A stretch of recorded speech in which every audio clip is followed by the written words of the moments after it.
எபேசியருக்கு நிருபம் 6ஆம் அதிகாரம் 10 - 20 வரைக்கும். கர்த்தரிலும் அவருடைய சத்துவத்தின் வல்லமையிலும் பலப்படு. சொல்லுங்க. எடுத்துக்கொள்ள வேண்டும், விழித்துக் கொள்ள வேண்டும். அல்லேலூயா. பலப்படுங்கள். எதுல பலப்பட சொல்லுகிற? கர்த்தரில பலமா இருக்க வேண்டும். ஒருவன் கர்த்தரில பலமா இல்லாமற் போனால் எந்த சோதனையிலும் கீழ் விழுந்துடும். எதுல பலமா இருக்கணும்? கர்த்தரில் இருக்கணும். அடுத்தது எதுல இருக்கணும்?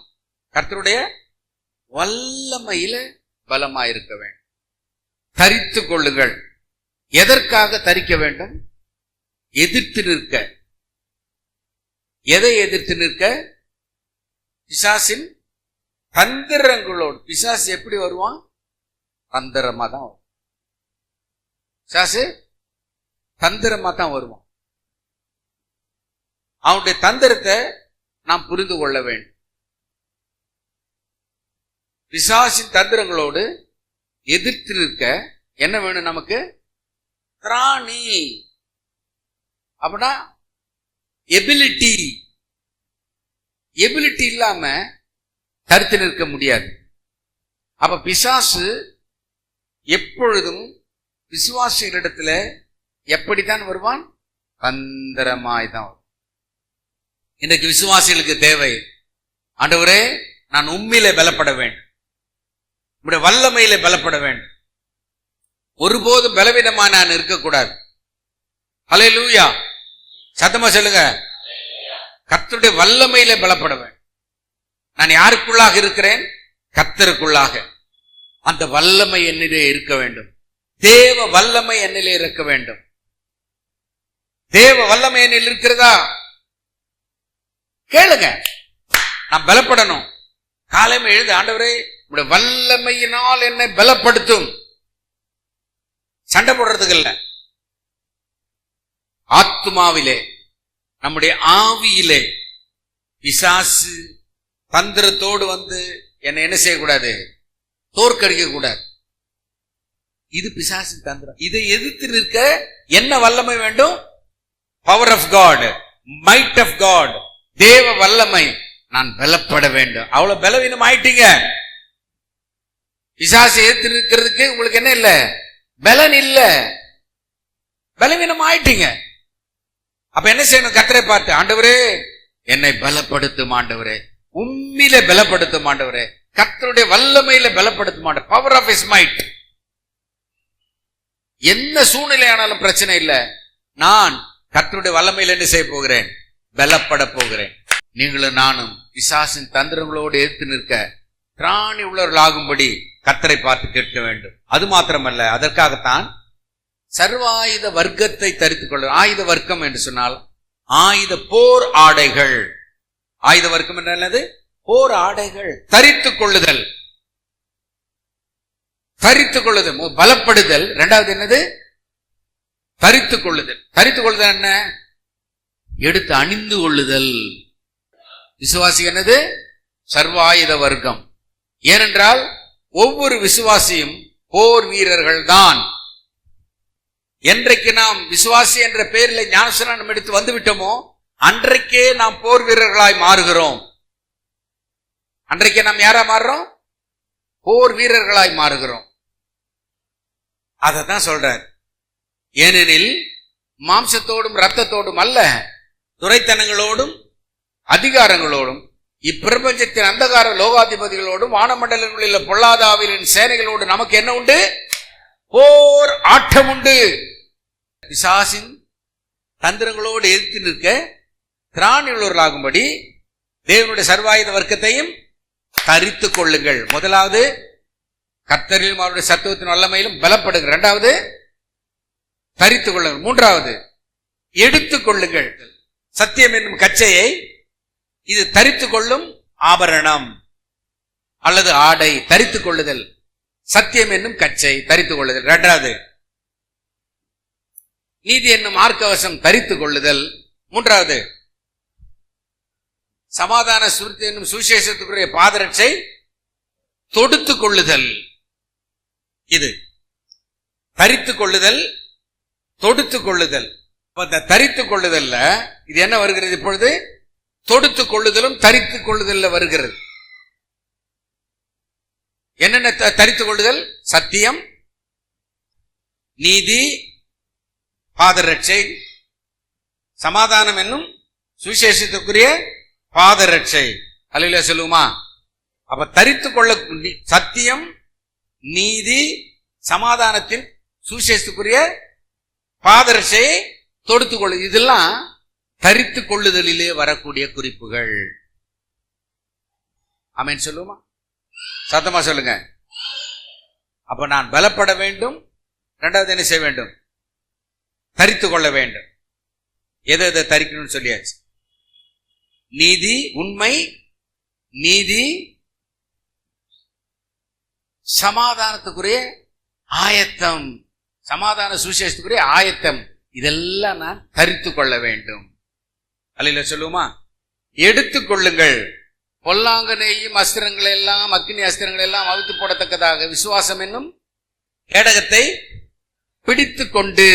அப்ப அதெல்லாம் எடுக்கிற ஆயுதம், எடுத்து பிடிக்க வேண்டும். பிரைஸ் தி லார்ட் சொல்லுமா? அடுத்தது ரட்சணம் என்னும் தலைச்சீரா, அதையும் எடுத்து மாட்டிக்கொள்ள வேண்டும். அடுத்தது விசுவாசம் என்னும் கேடகம், கேடகத்தையும் எடுத்துக்கொள்ள வேண்டும். தேவவசனமாகிய ஆவியின் பட்டயத்தையும் எடுத்துக்கொள்ளுங்கள். இது எடுக்கிறதெல்லாம் முதல்ல பலப்படுதல், இரண்டாவது தரித்துக் கொள்ளுதல், மூன்றாவது என்ன செய்தல்? எடுத்துக்கொள்ளுதல். அவருக்குள் தேவனுடைய நீதி, தேவனுடைய நீதி என்ன மார்க்க வசனம். நம்ம யாரா மாறுகிறோம்? அப்போ நீதிமானாய் மாறுகிறோம். யாரா மாறுகிறோம்? ஏன்? எப்படி முடியும் நீதிமானாக? பாவம் அறியாத அவரை நமக்காக என்ன செய்தாரு? பாவமாக்கினார். பாவம் அறியாத நம்மை அவருக்காக என்ன மாக்கினார்? பாவமாக்கினார். நம்ம யாருடைய நீதி? அப்ப தேவனுடைய நீதியாக விசுவாசம் என்னும் மார்க்க வசத்தை நாம் எடுத்து தரித்துக் கொள்ளலாம். காரணம் என்ன? ஏற்கனவே தேவ நீதி நம்மள வந்து விட்டது. தேவ நீதி உங்களிலே வந்து விட்டது. எனவே அந்த தேவனுடைய நீதி மார்க்கவசமாக இருக்கிறது. எப்படி தேவனுடைய நீதியாக மாறினீர்கள்?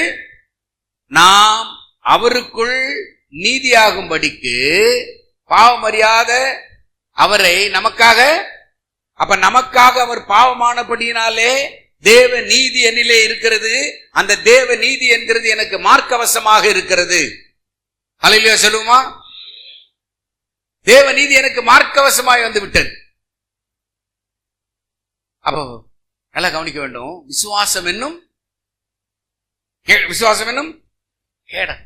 முதல்ல தேவ நீதி, அடுத்தது என்னது? விசுவாசம் என்னும் கேடகம். ஏசாயா 52:7 சமாதானத்தை கூறி நற்காரியங்களை சுவிசேஷமா அறிவித்து ரட்சிப்பை பிரசித்தப்படுத்தி உன் தேவன் ராஜரிகம் பண்ணுகிறார் என்று சியோனுக்கு சொல்கிற சுவிசேஷனுடைய பாதங்கள் மலைகளின் மேல் சமாதானத்தின் சுவிசேஷம் என்னும் பாதரட்சியை தொடுத்து கொண்டு.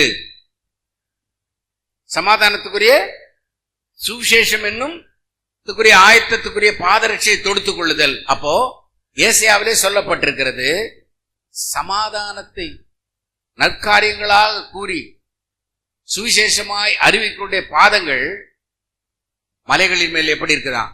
எவ்வளவு அழகா இருக்கிறது.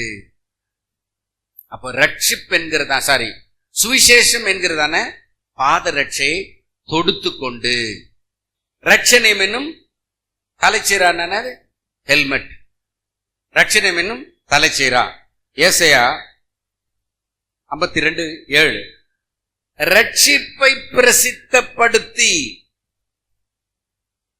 ரட்சிப்பை பிரசித்தப்பட, அதுதான் ஹெல்மெட் ஆஃப் சால்வேஷன். சமாதான ரட்சணம் என்னும் தலைச்சீரா, ரட்சணம் என்கிற தலைச்சீரா. அப்போ ரட்சிப்பை பிரசித்தப்படுத்துகிறவர்கள் ரட்சணம் என்கிறதான தலைச்சீராவை வைத்திருக்கிறவர்களாய் இருக்கிறார்கள். தேவ வசனமாகி ஆவியின் பட்டயத்தை எடுத்துக் கொள்ளுதல், இதெல்லாம் எடுத்துக்கொள்ளுகிற லிஸ்ட் இது. ஆவியின் பட்டயம், தேவ வசனம் என்னும் ஆவியின் பட்டயம், அதை எடுத்துக்கொள்ளுங்கள்.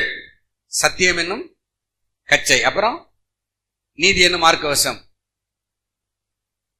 சமாதானத்துக்குரிய சுவிசேஷத்துக்குரிய பாதரட்சை, அடுத்தது சுவாசம் என்னும் கேடயம், அடுத்தது ரட்சணம் என்னும் சலைசீர், அடுத்தது ஆவியின் பட்டயம்.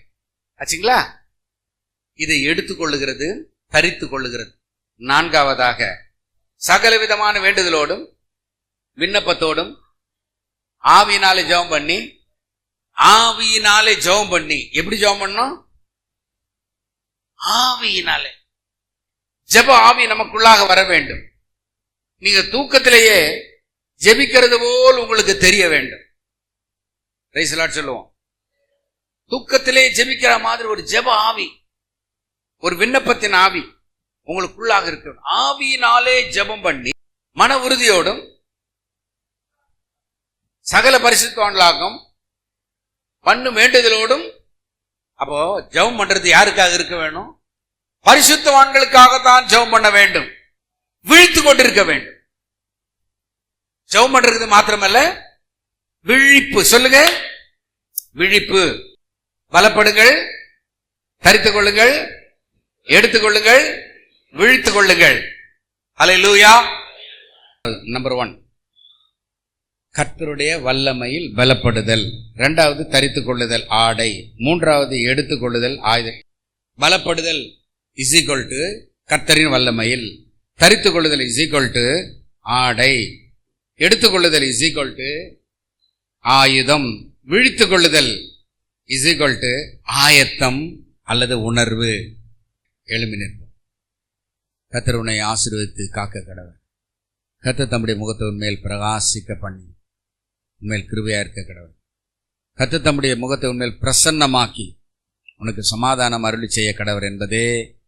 கர்த்தர் தாமே உங்கள் அனைவரையும் ஆசீர்வதிப்பாராக.